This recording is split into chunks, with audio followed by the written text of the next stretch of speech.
تو ضابط ڈرامے کی نیکسٹ ایپیسوڈ میں کیا ہونے والا ہے؟ تو نیکسٹ ایپیسوڈ بہت ہی انٹرسٹنگ ہونے والی ہے، کیونکہ ایلا اور رون کے درمیان جو بھی بدگمانیاں تھیں وہ ختم ہونے والی ہیں، اور رملا نے جو کچھ بھی کیا ہے اس کا نقصان اس کو ہی ہونے والا ہے، اور رون اور ایلا کا رشتہ نہیں ٹوٹنے والا بلکہ پہلے سے زیادہ مضبوط ہو جاتا ہے، کیونکہ ایلا خود نہیں جانتی انجانے میں وہ رون سے اپنی محبت کا اظہار کیسے کرے۔ دوسری طرف رملا جو کہ بہت خوش ہے کہ چنگاری تو میں نے لگا دی ہے، بس آگ لگنے کی دیر ہے۔ جہاں رون فخر سے آئے گا اور ایلا کو طلاق دے گا، وہاں رملا شامی سے الگ ہو جائے گی اور پھر رون اور رملا ایک ہو جائیں گے، لیکن رملا کو نہیں معلوم کہ اس کے سارے خواب چکنا چور ہو جائیں گے، کیونکہ دوسری طرف جب ثاقب آدھی رات کو فاروق کو فون کرتا ہے اور بی جان اپنی پریشانی کا اظہار کرتی ہیں کہ رملا رون اور ایلا کا رشتہ کیوں خراب کرنا چاہتی ہے، وہ ان کے گھر کیوں گئی تھی۔ بی جان کو اندازہ ہے کہ لیکن وہ فاروق کے سامنے کچھ کہنا نہیں چاہتی، بلکہ وہ چاہتی ہے کہ فاروق خود اس معاملے کی تہہ تک پہنچ جائے تاکہ وہ یہ فیصلہ خود لے سکے۔ اور اب بی جان اور ثاقب کی بات سن کر فاروق بھی واقعی پریشان ہو گیا کہ رملا یہ سب کچھ کیوں کر رہی ہے اور میرے بیٹے شامی کو اس کے لیے کیوں استعمال کر رہی ہے۔ لیکن عارفہ بیگم یہ سب سن کر فاروق سے کہتی ہے کہ مجھے لگتا ہے تمہارا بھائی ثاقب جھوٹ بول رہا ہے۔ عارفہ کو تو سب باتیں ہی جھوٹ لگتی ہیں، بس اس کی اپنی باتیں ہی سچی ہوتی ہیں، لیکن ایسا کوئی بات نہیں ہے۔ لیکن اب فاروق اس معاملے کو اتنی آسانی سے نہیں چھوڑنے والا۔ پہلے بھی فاروق بہت سمجھا چکا ہے عارفہ اور شامی کو، لیکن یہ سدھرنے والے نہیں ہیں۔ اس معاملے کو فاروق خود ہی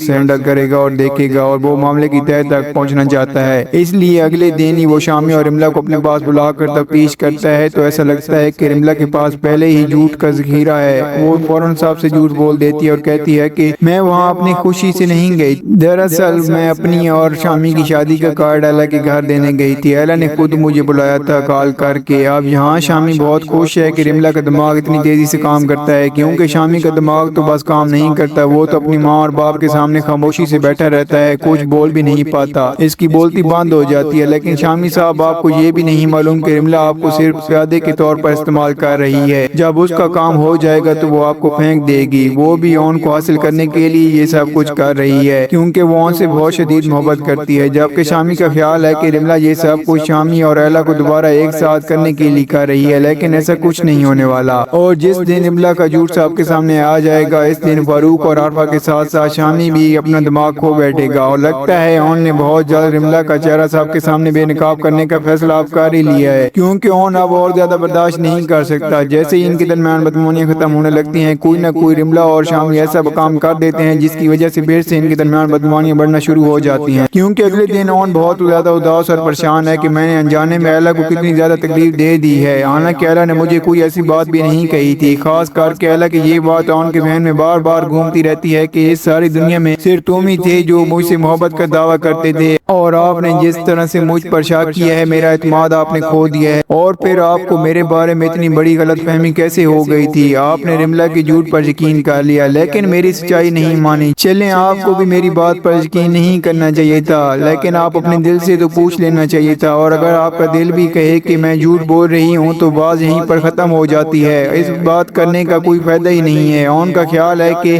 ایلا کو میری اتنی عزت تھی اور میں نے خود ہی ایلا کی عزت توڑ دی ہے۔ اون اداس بھی ہے اور شرمندہ بھی ہے، اور وہ اس سے معافی بھی مانگنا چاہتا ہے، اور پھر خاص کر اون نے سارے صاف لفظوں میں کہا تھا کہ اگر ایلا یہ رشتہ ختم کرنا چاہتی ہے تو میں طلاق کے کاغذات بھی بھجوا دوں گا۔ آپ کے یہاں پر اون نے یہ بات غصے میں کہی تھی، لیکن ایلا نے اب دل پہ لے لی ہے، اور وہ یہی کہتی ہے کہ تمہیں مجھ پر اعتماد ہی نہیں ہے، مجھ پر یقین بھی نہیں ہے کہ میں تمہارا کس طرح ساتھ دے رہی تھی اور ساتھ نبھا رہی تھی۔ میں نے تمہیں سچے بھروسے سے قبول کرنے کے لیے سوچ رکھا تھا، لیکن تم نے میرا اعتماد کھو دیا ہے۔ لیکن جس طرح ایلا نے شمس سے کہا کہ میں اپنا گھر نہیں بگاڑنا چاہتی، تو ان سب باتوں سے اون کو اندازہ ہو گیا ہے کہ ایلا نے نہ صرف لفظوں میں اعتراف نہیں کیا، لیکن وہ مجھے اپنے دل سے پیار کرنے لگی ہے۔ اور نیکسٹ ایپیسوڈ میں آپ کو یہ بھی دکھایا جاتا ہے کہ اگلے ہی دن اون آفس کے لیے جا رہا ہوتا ہے، لیکن وہاں سے وہ ایلا کے لیے پھولوں کا ایک خوبصورت گلدستہ بھیجتا ہے، اور جب ایلا نے گلدستہ وصول کیا تو اس میں ایک محبت بڑا پیغام بھی تھا، جس میں اون نے لکھا تھا کہ اتنے اچھے موسم میں پریشان ہونا اچھی بات نہیں ہوتی، آئیے آج دوست بن جاتے ہیں۔ جب ایلا اس نوٹ کو پڑھتی ہے تو وہ پھولوں کی خوشبو سونگھتی ہے ہے تو اسی وقت ان سے اس کا دل صاف ہو جاتا ہے اور تمام اختلافات بھی ختم ہو جاتے ہیں۔ لیکن اسی نے فیصلہ کیا ہے کہ میں ان کو کچھ اور تنظیم دکھاؤں گی۔ ویسے بھی اون آفس سے واپس آتا ہے تو ایلا سے کہتا ہے کہ کیوں نہ آج ہم باہر کھانا کھانے چلتے ہیں۔ ایلا بھی غصے سے چہرہ بنا کر تیار ہونے چلی جاتی ہے، لیکن جب وہ سوٹ خود طے کرنے لگتی ہے تو اون الماری سے گلابی رنگ کا ایک خوبصورت سا سوٹ نکالتا ہے اور ایلا سے کہتا ہے کہ یہ میں چاہتا ہوں کہ آج تم پہن کر آؤ، تمہیں بہت زیادہ خوبصورت لگے گا۔ اور ایلا واقعی اس رنگ میں بہت زیادہ خوبصورت لگ بھی رہی ہوتی ہے اور وہ پھر دونوں ڈنر کرنے جاتے ہیں اور ہنسی خوشی جہاں پر گھومتے پھرتے ہیں اور ان دونوں کو ایسا لگتا ہے کہ جیسے وہ خوابوں کی زندگی گزار رہے ہوں، کیونکہ ان کے درمیان اتنی جلدی یہ اختلافات دور ہو گئے ہیں، ایسا لگتا ہی نہیں تھا کہ یہ ہو پائیں گے۔ اور شاید دونوں دل سے دعا کریں کہ کاش یہ حسین لمحے کبھی ختم نہ ہوں۔ اور پھر اون سوچتا ہے کہ ہمیں ایلا کے گھر جانا چاہیے تاکہ ثاقب چچا جو کل ہماری لڑائی سے پریشان ہو گئے تھے آج ہم دونوں کو خوشی سے دیکھ سکیں اور ان کی پریشانیاں بھی ختم ہو جائیں۔ لیکن جیسے ہی وہ گھر میں داخل ہوتے ہیں تو سامنے شامی اور فاروق صاحب کھڑے ہوتے ہیں، باتیں کر رہے ہوتے ہیں۔ ان دونوں کو خوشی سے اندر داخل ہوتے ہوئے دیکھ کر شامی کو یوں محسوس ہوتا ہے کہ جیسے وہ اندر ہی اندر جل رہا ہو۔ اب ایلا شامی کو نظر انداز کرتے ہوئے اپنے والدین سے ملنے اندر چلی جاتی ہے، کیونکہ یہاں پر رملہ نے شامی کو بتایا تھا کہ میں نے چنگاری تو لگا دی ہے، بس آگ بھڑکنے کی دیر ہے، لیکن ایسا کچھ نہیں ہونے والا۔ جب ان دونوں کو شامی ایک ساتھ دیکھتا ہے تو اس کے پیروں تلے سے زمین نکل جاتی ہے۔ یہ دیکھ کر وہ حیران رہ جاتا ہے کہ رملہ نے ایسی کون سی چنگاری لگائی تھی جو میرے دل کو آ کے لگی ہے۔ جبکہ اون فاروق صاحب سے ملنے کے لیے کچھ دیر وہاں پر رک جاتا ہے اور ساتھ ہی وہ فاروق صاحب سے درخواست کرتا ہے کہ وہ شامی اور رملہ کو سمجھا دیں، کیونکہ وہ جو بھی کھیل کھیل رہے ہیں اس کے نتائج بہت خطرناک ہونے والے ہیں۔ جبکہ فاروق صاحب اون کی یہ بات سن کر غصے میں آ جاتے ہیں اور پوچھتے ہیں کہ کیا ہوا ہے، کیا بات ہے۔ تو شامی جو پہلے ہی آگ میں تھا ان دونوں کو ایک ساتھ خوش بھرا دیکھ کر یہاں پر بتانے لگتا ہے کہ کیا ہونے والا ہے۔ جب سے اسے مانگے تانگے کا کارخانہ دیا گیا ہے وہ اپنی حیثیت کو بھول چکا ہے۔ تو اون نے بھی یہاں پر شامی کو آئینہ دکھاتے ہوئے کہا، ویسے جس پراپرٹی پر تمہیں اتنا زیادہ فخر ہو رہا ہے یہ مت بھولنا کہ وہ بھی اب رملہ کی ہی ہے اور وہ جب چاہے آپ کو یہاں سے نکال سکتی ہے۔ تو شامی غصے میں کہتا ہے کہ رملہ ہی میری بیوی ہے، جہاں اون شامی سے کہتا ہے کہ ٹھیک ہے وہ تمہاری بیوی ہے لیکن ابھی تک تمہارا اس سے ساتھ نکاح ہوا ہے، وہ تمہاری ذاتی بیوی بنی نہیں ہے، اسی لیے وہ مجھ سے سودا کرنے آئی تھی۔ یہ سن کر شامی پریشان ہو جاتا ہے کیونکہ رملہ نے ایسی کوئی ڈیل کی بات نہیں کی تھی اس کے ساتھ کہ میں اس کے ساتھ کون سا سودا کرنے گئی تھی۔ جبکہ اون شامی سے کہتا ہے کہ اگر میں نہیں چاہتا تو میں ایک منٹ میں تمہارا